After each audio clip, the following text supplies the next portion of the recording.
বন্ধুরা, তোমরা সবাই কেমন আছো? আশা করি তোমরা সবাই ভালো আছো। আজকে আবারও চলে এসেছি তোমাদের জন্য একটি নতুন গল্প নিয়ে।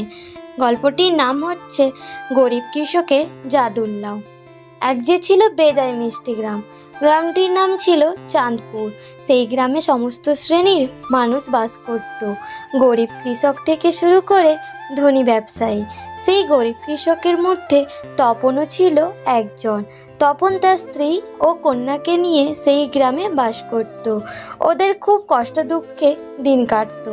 তপন ওদের চাষের জমিতে চাষ করত, আর সেইখান থেকে যা ফসল আসতো তাই দিয়ে তাদের পেটে দুবেলা দুমুঠো ভাত জুটতো।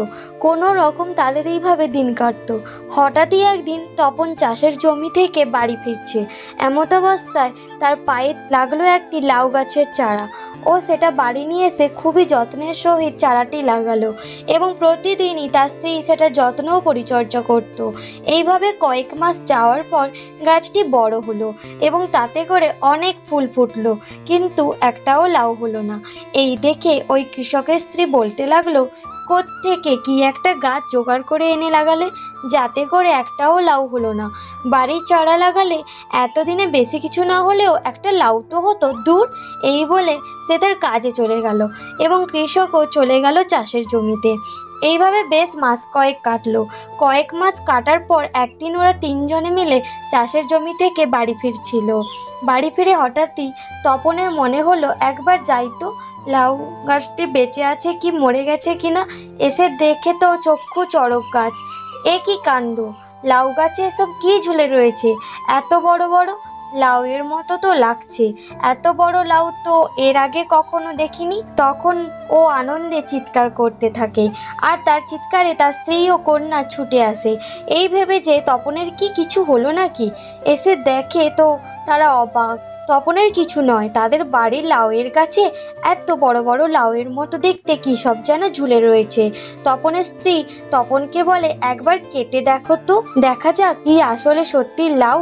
তখন তারা সবাই মিলে কেটে যখন দেখতে যায় এটা সত্যি লাউ কিনা, তখন হঠাৎই লাউয়ের মধ্যে থেকে বেরিয়ে আসে এক বিশাল আকৃতির কি যেন একটা। দেখতে খানিকটা মানুষের মতো, কেমন জানি সঙ্গেদের মতো দেখতে লাগছে, আর হাতে কি যেন একটা রয়েছে।